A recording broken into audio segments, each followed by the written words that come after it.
Hey, family. Welcome to We All Need Each Other, the podcast from Transformation Ministries. Propaganda, thank you so much for joining us. This is honestly, it's a real honor. Yeah, I sent out the invitation. I was like, please, please, please say yes. And it's happening. So that's a huge deal for us. We're down, South Bend, man. Big, cultural hub of the world, man. Right. I had to get down here. Yes.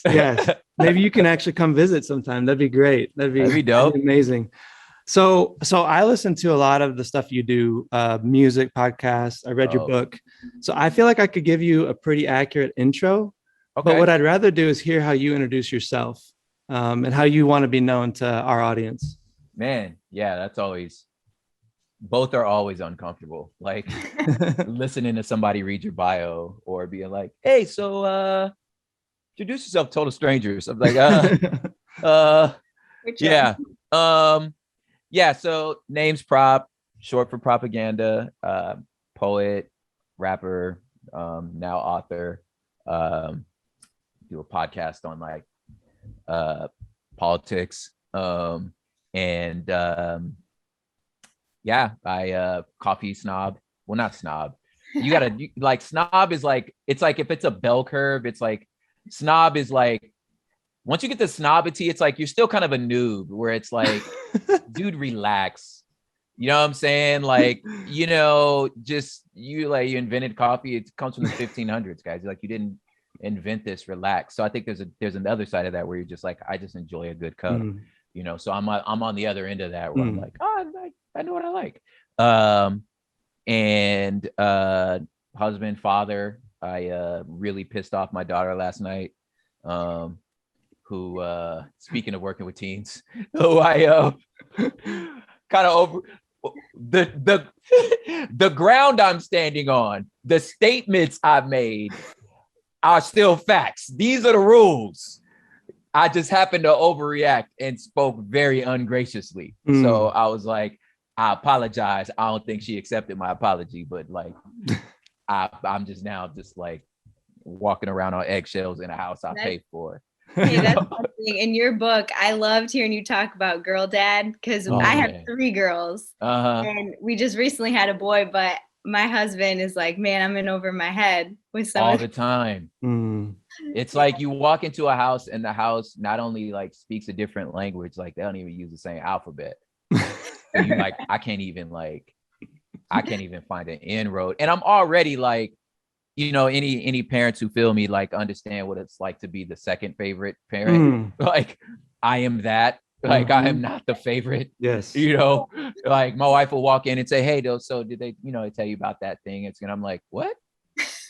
He's like, we've been talking about this for weeks. Like, and I'm like, no, I don't. They don't talk to me. Like, no one likes me. The words out their mouth is the first thing in the morning is, where's mom? Yep. I'm like, good morning. Right. Good morning. Where's mom? I'm like, I don't know. Right. Anyway, so yeah, that's me. That's good. So just so you know, I have a 19-year-old daughter and a 17-year-old son. So that the relief is coming. I'm starting to see glimpses of she's becoming an adult. Yeah. She actually starting to appreciate us a little bit. People keep telling me that that's coming. At some point, you're going to turn the corner. And especially when I look at my wife and her father's relationship, where she's like, I only call him.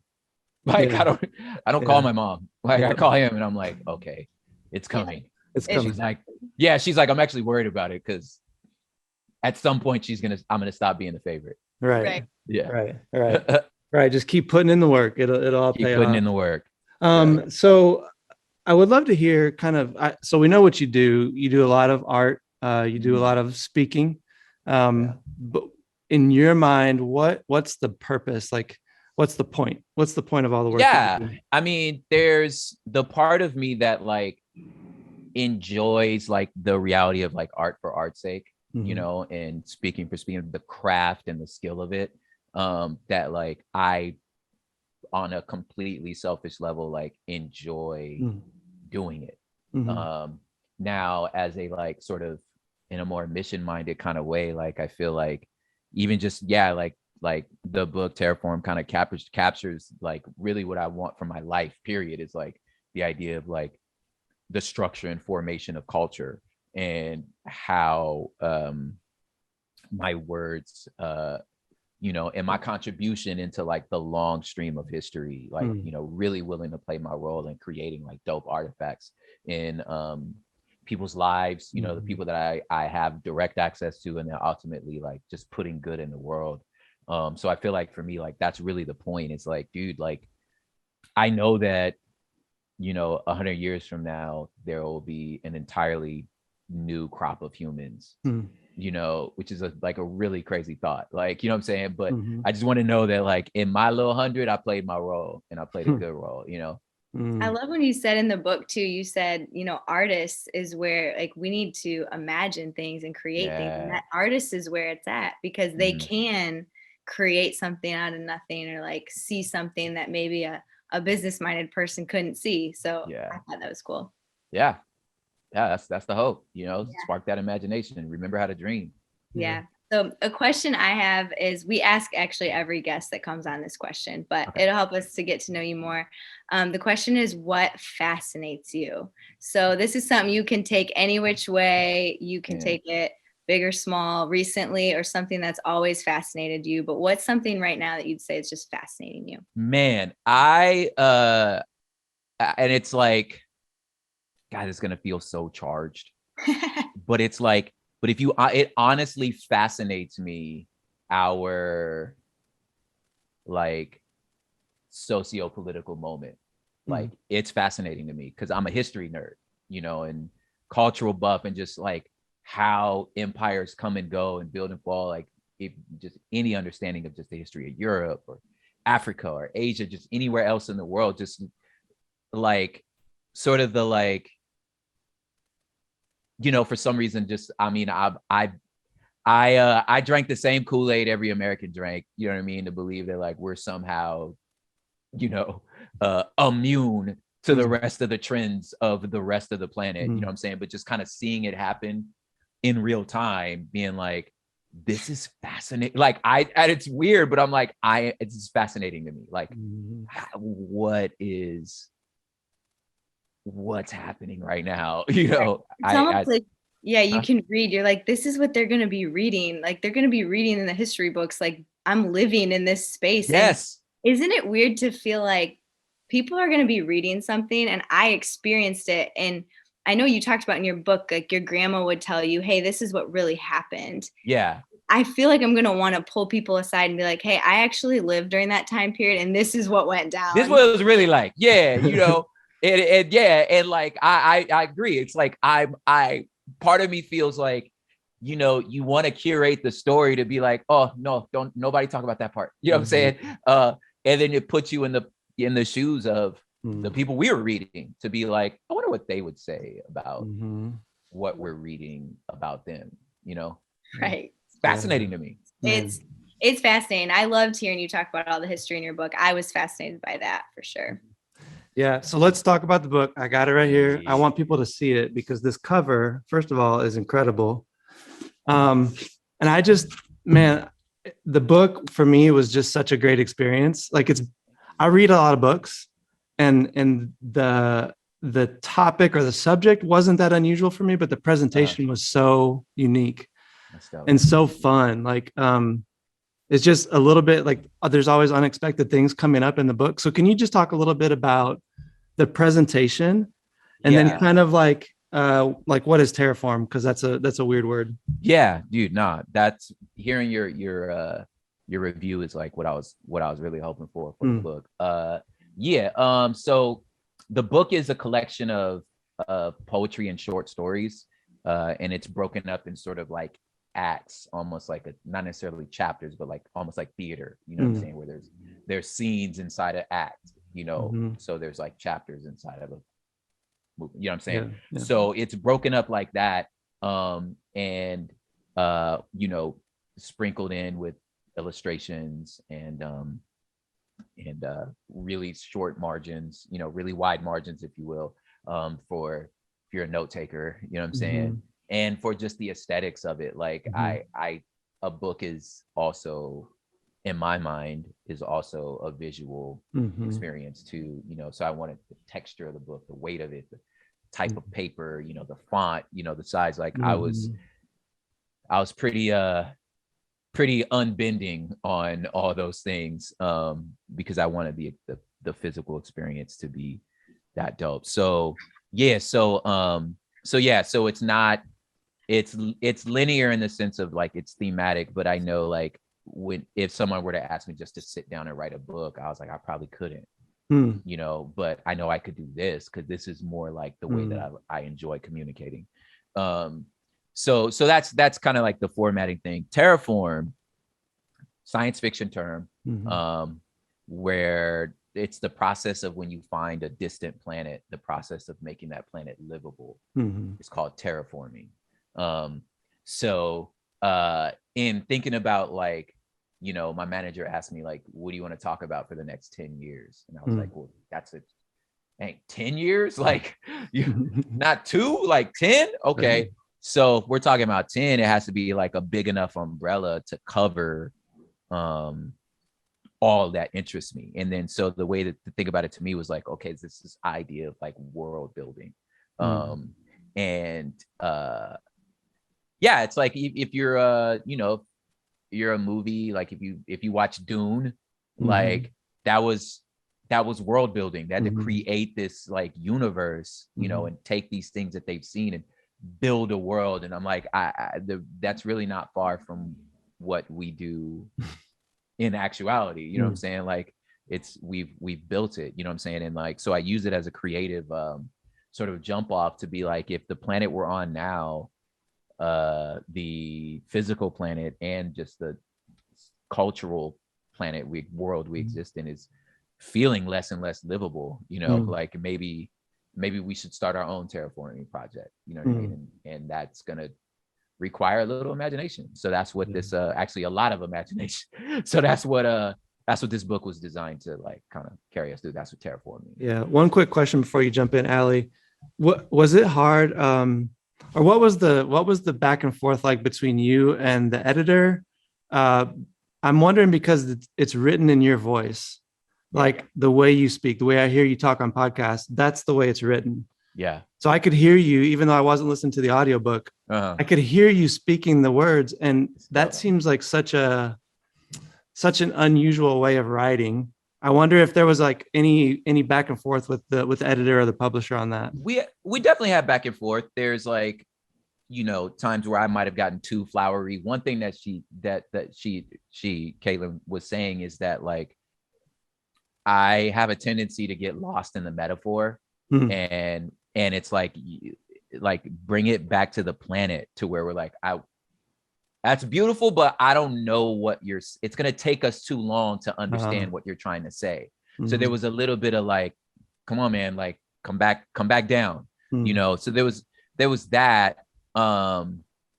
There's also the reality that like a lot of, I mean, this is a peek behind the curtain here, but a lot of authors actually didn't write their books. So that's why it don't sound like them, because they had ghostwriters. You know what I'm saying? Like I actually wrote the book, you know? And since it was my first book, like I you know, I didn't know any different, you know what I'm saying? And I was pretty like, and I think they were very understanding, knowing that like I'm already like a professional communicator. So they're like, dude, no, it should sound like you, you know, and it would come off very inauthentic, because it would be inauthentic if it didn't sound like me. Hey, sorry to interrupt, but if you're loving this episode and you want to access any past episodes or show notes or more content, visit our website, www.transformation58.com/podcast. Okay, get back to the show. It was such a gift. I felt like I was having a conversation with you more than just reading a book. I'm a slow reader, and I read your book in a couple days. That's dope. Oh God, man, that warms my heart, because I'm a slow reader too. And I was laughing, I was crying. I loved hearing your voice, and the metaphors really helped me understand big concepts, broke it down, and so I could really really feel it. It was really good. So, man, thank you. Yeah, one of the things I loved because when you're talking about terraforming, you gave some practical examples too of, MLK, like he was a terraformer where he imagined this world that people said, you're crazy, like this can't be, this can't. And you said Ida B. Wells and all these like heroes that we have that if they would have never terraformed their space, So I love that you gave some practical. So there's 3 big themes that we've talked about. You talked about in your book. Mm-hmm. You talked about words build worlds.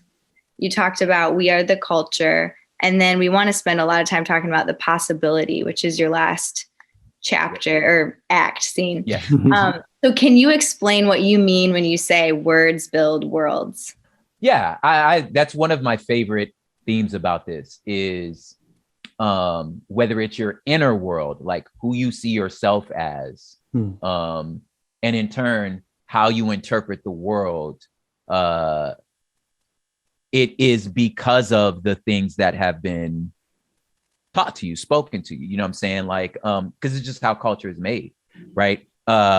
And whether we're talking about your own mental health, whether you're like your own sort of like self-talk, as far as like, how harsh you speak to yourself, like this has so much to do with the words that were spoken to you. You know what I'm saying?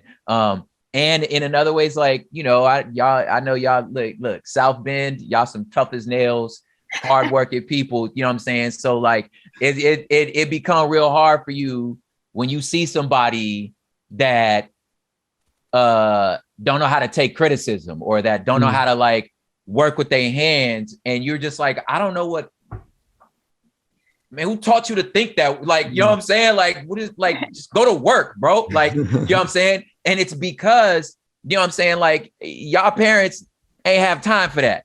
You know what I'm saying? Like, I ain't got time to hear about, look, get out there and work. You know what I'm saying? So like, and when you speak that over people, like it starts to become the only way you know how to see the world. You know what I'm saying? In the interpersonal part, I think, and then ultimately, like, our like origin stories for our nation, for our cultures, for our civilization, they're stories and they shape how, going back to like, I don't understand why you can't work, is because we come from a meritocracy, like the way that we see Americans see things is like, nah, you work hard to succeed. So it's like, that's because that was a story that was told us. So that's how we designed, you know what I'm saying? Our country is like, well, you just got to work hard. I don't know what to tell you. You know what I'm saying? So that's what I mean. So it's like the things you speak over each other, the things you speak for yourself, not only do they shape the way you see the world, but how the people around you and the people around us are going to operate in the world we exist in. Yeah. I loved how you talked about good storytelling and bad storytelling and how we have, as our country has had some really bad storytelling. Yeah. And it's really affected. I mean, I've seen firsthand how it's affected a lot of the kids we work with. And then it's crazy because I see them even like telling bad stories to themselves and their inner self and each other. And it's just like, whoa, you're right. It's built worlds that now it's so hard to break it down and reimagine. Yeah. And so you're absolutely right. You're absolutely right with that. Yeah. So what does it mean when you say we are the culture, and why does it matter? Yeah, I think for so often, again, almost even going back to the fascination of like our moment in the culture, like I think for so often we've, at least in recent years, have understood culture as something separate from us, like it's its own fixed entity that we are either fighting against or fighting to save or calling it the problem, it's evil, it's this, as if it's separate from us. That's not how culture works. Like culture in its simplest definition is two humans trying to figure out how to stay alive. And so our languages, our practices, our familial ties, our governmental structures, they come from us. Democrat, Republican, socialist, capitalist, whatever. We made them up. Like they don't grow on trees. Like we made it up. So whatever it is, we are that. Like I am my existence in where we are, I am making the culture just like you are. Like it's the government is us. Those are humans. You know what I'm saying? It is us. I can't be at war with it because it is us. You know, so if you understand that, you know, culture is the humans that exist inside of it rather than it being something else, then the onus becomes on us to be like, oh, well, if we made it up and it's not working, then let's make up something else, you know? And being able to, you know, the ideas of like the things that we've accepted as like, yo, this is just what it is. Well, no, somebody made that up. It wasn't always like this, you know what I'm saying? Which means that, oh, we can make up something else. So I think it's really like owning your participation, first understanding how culture is made, and then owning your participation in it. Like, it's not my enemy. I am it, you know? Right. Which leads us perfectly into the possibility, because that's where we want to spend most of our time with you, is just dreaming, imagining a better world. Just to give you a little bit of context, like we're here in South Bend, we're in the city. We have a lot of, I feel like Chicago heavily influences South Bend. So a lot of like kids here, I feel like a lot of people come from Chicago for one. And then a lot of times it's like, we want to be just like Chicago in a lot of ways. Like the kids want to be like Chicago, even like certain things, you know, that are going on in Chicago, like find our way here because it's like, oh, they just like idolize Chicago in a lot of ways. So it's interesting. We have a ministry going on here in the city, and we have lots of kids that come in and out of our doors. We do, like Dan said, a lot of like academics, but also a lot of life. Like we have spaces where we come together. We do this thing called Real Talk. So it's happening tonight. There's going to be 30 kids in our space, and we're going to have real talk. And we're actually talking about dreaming and about imagining a better world.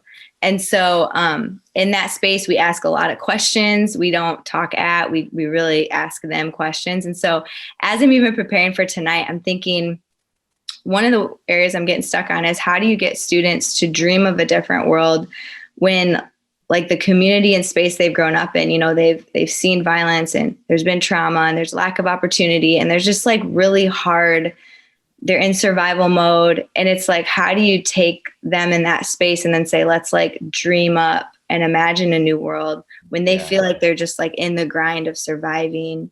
Is there a way that you can kind of like lift their eyes when their reality can be so hard? Yeah, it's tough, you know. It's tough too, like even speaking on like some of how you're expressing like some of the migratory trends. It's, you know, it's parents trying to get their kids away from, you know what I mean? And then you get there and you just bring it with you, you know, because again, it's the only world you know. You know, it's the idea of like, and I think that this is one of those things that like exposure, you know, or the cultural exchange kind of is very important. One is the idea of like I don't know if I gave this example. I don't remember if I gave this example in the book, but I know I've said it plenty of times, where like if you were to ask a tropical fish, if a tropical fish could talk, like you know, hey, what do you think of like the Arctic cold waters of like the deep, you know? And probably the response to that tropic fish would be like, what's water? Because, you know what I'm saying? Like, you don't know you're in it. You know what I'm saying? So when it comes to like street life, especially like you coming from Chi-Town, it's like, you're in it because this is just the earth. This is just the planet, you know? These are your role models. These are your experience, you know what I'm saying? And even your ways out. I mean, if you're just gonna weigh your options, it's like, you want me to go work at Starbucks? Like, you telling me that's the better choice? You know what I'm saying? Right? You want me to go to school? I gotta cross through enemy territory to go to school. You know what I'm saying? So it's like this universe that you're building. It's like it's like explaining to a tropical fish what the sky looks like. You know what I mean? Or like, so it's an entirely different universe. That being said, I know for me, it was what started it was exposure. someone presenting possibilities. So the idea of like why history for me was like such a big deal was like, you know, I mean, as corny as it is, but being like, hey, yeah, there's a continent called Africa where your ancestry is. And I'm like, wait, what? You know what I'm saying? Like, there's a whole continent. You know what I'm saying? Like, oh, I can go? Wait, you could go to you could go. You could go to Africa. Yeah, you know what I'm saying? Like stuff like that, where it's like, or even just the idea of saying, you know, Indian, like, you know, you don't have to live here. What? Like, no, you can live wherever you want. You want to move to France? Move to France. You know what I'm saying? Just that, like, those just simple, like, you know, or just pointing out the idea that, like, hey, in your neighborhood, it's really only 20% of these people gangbang. The other 80% don't. Like, right. Wait, there are people that don't gang. Yes, they're fine. Like, you know what I'm saying? Like, there is like, you know what I'm saying? Just the simple nuggets of like, yeah, it doesn't have to be like this. You know what I'm saying? Is it hard? Absolutely. But so is the life you live in now.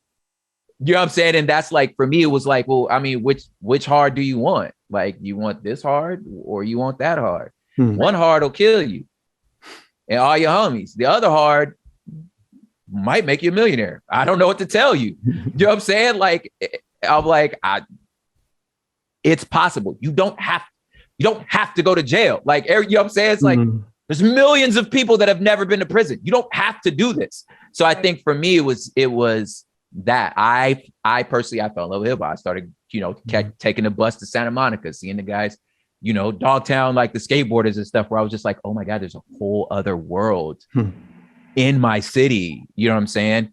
So there's that, you know what I'm saying? And then the reality of like, yeah, like not expecting of them as like leaders that this one talk is gonna like, oh, we got it. Like, it's not the movies, you know what I'm saying? Like, oh man, you know, these nice little white people came in here and told me about like this. It's not gonna, it's gonna take years, you know what I mean? And patience, you know what I mean? And but I think for me, it's just those slight suggestions of catching those moments of like when someone has just accepted that like this is just how it is, and then being able to be like, no, it's not. It's not just how it is. That's their rules. You know what I'm saying? You don't have to live by, you don't live by my rules. You know what I'm saying? So why you living by there? You don't have to live by their rules. Right. You know, oh, I'm gonna catch spades every day. Oh, okay. Well, you gonna catch spades anyway. You know what I mean? Like, you go, I mean, it sucks. Right. But you gonna make it. Right. Do you think it's probably, like, as I'm hearing you talk, I'm even thinking to myself, like, okay, so we are two white people. And so do you think it's problematic at all when a white person is standing in front of a group of Black students and we're like, it doesn't have to be this way, you know, imagine and dream. And they're looking at us like, you know, like, you don't your know. life says that you can dream about these things. Do you think it's almost imperative that it's like a Black person standing in front of them saying those things? Because I have wrestled with that. We have told students some things and they're like, you don't get it. You know, like, you don't understand. So what would you say to that? Yeah, I think it's a little bit of A and B. I mean, there is parts that are like, truthfully, that like, yeah, you couldn't have experienced what I had. So I think that like, but I found that everyone resonates with authenticity. Like, if you are just as real as it comes, you know what I'm saying? Like, honest about those things. Like, it's when you try to pretend to be something you're not, is when kids shut down to where it's just like, you know, hey, fellow youth, you know, I struggled too. It's like, bro, like, don't, like, so it's when you pretend to be something you're not is what doesn't resonate. You know what I'm saying? Obviously there is deep benefits of, and yes, a necessity of representation of them, seeing people that look and sound like them, have been from their situation. You know what I'm saying? That, that sparks that imagination, that proves the possibility. You know what I'm saying? So yeah, like, in as much as you can, you know, putting other faces in front of them, but like the consistency, the authenticity in a lot of situations can sort of compensate, not replace, but they can compensate the lack of representation. But in as much as y'all can, that representation, like it goes, it hits home in a way, in a relatable way that like, y'all can't, honestly, you just can't relate to. But I think your transparency about that, you know, makes a difference. You know what I'm saying? And even them being like, we can't relate, and you being like, yeah, I know. Right. You know what I'm saying? I know. Would you always say, but I mean, but you still got to do it. Right. You feel me? Like, you know, that's me being a girl dad. It's like, you can't relate. I know. Still got to wash the dishes though. You know what I'm saying? Like, oh, I mean, I'm just saying that I'm just saying, like, there's millions of people that make it, you know? You know, I understand to the extent that you're explaining it to me, but you also understand, I don't understand that specifically. You even that truthful, like, no, you're right, I don't understand that, but I understand I understand the need for belonging. I understand the feeling of unsafe. You understand? I understand the feeling of not having a choice. Yeah. You know what I'm saying? And having to overcome that, having to imagine something else for yourself. You know what I'm saying? Of course, it's not the same, but the feeling, I understand that feeling. You know what I mean? Yeah. That's so helpful. That's really good advice. And I think the people that are involved here will benefit a lot from that. I want to talk about a little bit different topic. So for me, I'm not like a big like goals or theme or like New Year's resolution type guy. Yeah. But just lately, the things I've been reading and taking in, this theme is emerging in me, and it's unity, but particularly in the church.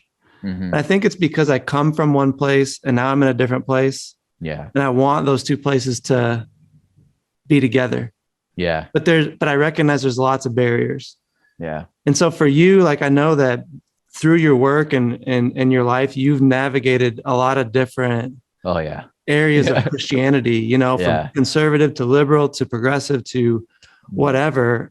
So what was it like navigating all those? But then also, what do you think it's going to take for us to start to move toward unity as a church?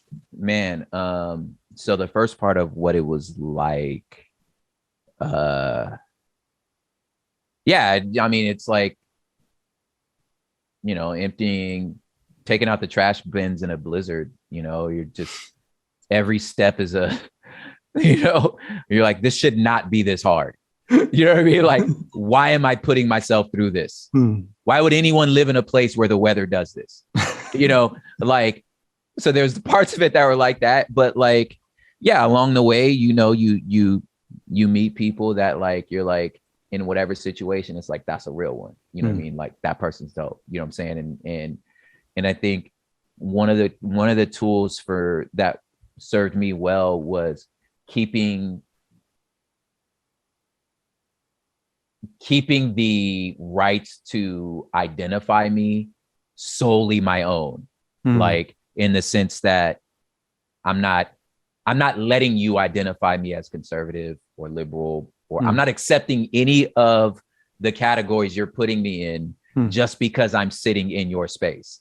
You know what I'm saying? So I think that was a big thing for me, where I was like, hold up now. There's like, oh, reformed rapper. Hold up now. Oh, wait, no, that's your words. You know what I'm saying? You know, liberal leftist. Hold up now. Those are your words. You know what I'm saying? Like that I'm like, that's what you're using. Do I understand? You know what I'm saying? But like, I haven't identified as any of that. You know what I'm saying? So I think one thing for me was holding that completely to myself and being like, I am not, none of these subgenres own me. None of these denominations own me. They don't define me. You know what I'm saying? And I will eat from whatever table I feel like the good Lord is telling me to eat from. So whether you call that the naughty list, you know, and I'm not supposed to sit over there, they're actually saying the same about you. And you see how I wasn't affected by their opinion of you. I'm not affected by your opinion of them. Wow. You know what I'm saying? So I think that was one of the keys for me to navigate this. Mm-hmm. Now, what it's gonna take, I mean, I don't know. You're supposed to have the answers. I'm supposed to have the answers. I think that one thing I think is important is accepting that unity and uniformity are not the same. I think oftentimes when people say unity, they mean uniformity. You know what I mean? You mean sameness. You don't mean oneness, you know? So I think that that's one of the biggest keys. It's just like, well, we're never going to be uniform, you know? And then there's the asking yourself of like, okay, what ideas are non-negotiables? What is like, you know, and are those non-negotiables really worth being non-negotiables? You know what I mean? Like, I stand on the foundation of like a person's personhood is non-negotiable. Like I'm not, all ideas aren't equal. Like you don't get to put value on, you know, attribute a scale of value on this person's personhood. Like I'm not, that's not up for discussion. Like, you know what I'm saying? Like I'm not, it's full stop, bro. Like, you know what I mean? Like those are some things that like, I'm not. Now, super lapsarianism, you know what I mean? Your doctrines of paedo baptism. I mean, I guess I don't care. I don't know what either of those are. Good, because I don't care. You know what I'm saying? Like, I mean, I care that you care. I understand why you feel like this is a thing. It's just, right. Its implications. I mean, I guess, you know what I'm saying? I'm not one that doesn't think theology is important. Obviously, theology, of course, it's important. Like, how else do you know what you know or believe what you believe? You know what I mean? I just found myself more interested in the bits that across the world and across civilizations in all time seem to keep rising to the top, seem to keep calling us to something that's higher than us. Like it's just those bits, that cream on the top that keeps coming up, no matter what we're discussing, that we're all going, dude, that's divine. You know, whatever that is, that's beautiful. You know what I'm saying? That's the stuff that I kind of spend my time more swimming in and enjoying. But as far as like detangling from nationalism and what it means to like, you know, your God and country and pay like, you know what I'm saying? I'm like, I read God and neighbor. I ain't never seen the God and country thing. You know what I'm saying? But it's like, I don't know how to detangle you from that. You know what I'm saying? And I'm like, and nor would I ever tell you to not love what you love. Like, you love it. Okay. I don't know, man. Yeah. I'm not like, I'm not interested in debates. I'm not interested in fights. I'm interested in that stuff that came to the top that's calling me to love at a level that I'm usually not prepared for, you know? Right. And that's what this whole podcast is called. We all need each other. Cause that is the idea, is like, we don't want to all be the same, you know, like that would be terrible and boring, but we all need each other. We all need each other's space. So question about, so flipping a different way is the justice system in our country is like, if we were to dream up a better, you know, our society, it uses punishment to carry out justice. And so we talk a lot here at Transformation Ministries. We do a lot of restorative justice where we have circles, and we do like a lot of listening and restorative justice. But how would you say, if you could just dream up a better system of justice, what would that look like? Yeah, man. I think you're on it on the restorative tip, because it's like, it doesn't work with our kids either. You know, if you don't, you know, vacuum, you're grounded for 2 weeks. It's like, is that gonna make her vacuum? Like, you know what I'm saying? Like, or maybe you should just vacuum. You know what I mean? Like that's the restoration. You know what I mean? But yeah, I don't know, man. I think one thing is just the overall philosophy, I think needs to be the starting point of like, are we is our goal to rehabilitate? Are we trying to see those that have made bad choices and have committed atrocities against their fellow man?